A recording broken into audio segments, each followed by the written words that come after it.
6h48 dans la matinale info d'ITélé. Tout de suite, c'est l'écho avec vous, Yannick Kézard. Bonjour Yannick. Bonjour. On va parler de cet objet qui fait désormais partie de notre quotidien, le smartphone. Les tout derniers chiffres des ventes mondiales viennent de sortir et il y a du changement. C'est une surprise en haut du classement. Dites-nous tout. Oui, un changement de leader, puisque ça y est, c'est Apple qui repasse devant Samsung et reprend le titre de numéro 1 mondial des ventes de smartphones au 4e trimestre dernier. Regardez, entre octobre et décembre 2016, Apple a vendu un peu plus de 78 millions d'iPhone dans le monde.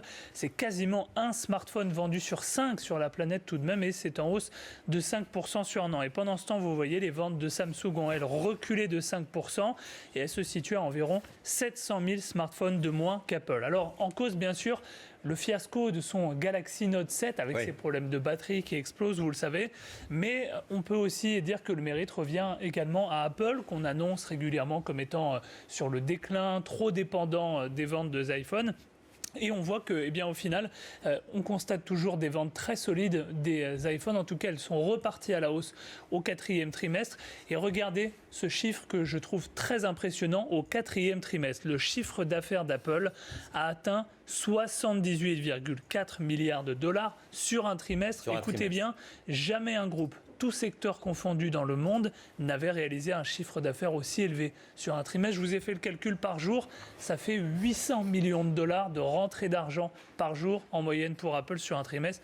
C'est colossal. Le prochain défi, c'est la sortie de l'iPhone 8 avec des nouveautés qu'on attend. Peut-être un écran tactile qui recouvrait l'intégralité de la surface de la dalle, moins gourmand en énergie et qui pourrait se recharger sans contact en le posant justement sur une petite base. Sur une petite base. Apple qui est encore en grande forme.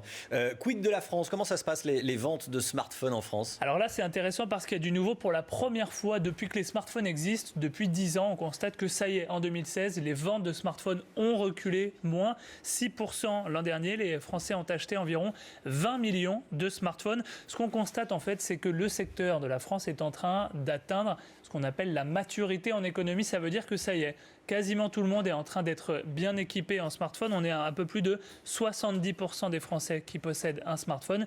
Et on voit que le taux de renouvellement est en train de baisser. Les smartphones qu'on a, on les garde un peu plus longtemps. Voilà, c'est pour ça que les ventes baissent. Mais en général, quand on en rachète un, eh bien, il coûte de plus en plus cher. C'est ce qu'on constate également dans les chiffres. Et ça, je confirme, ça coûte une fortune. Merci Yannick.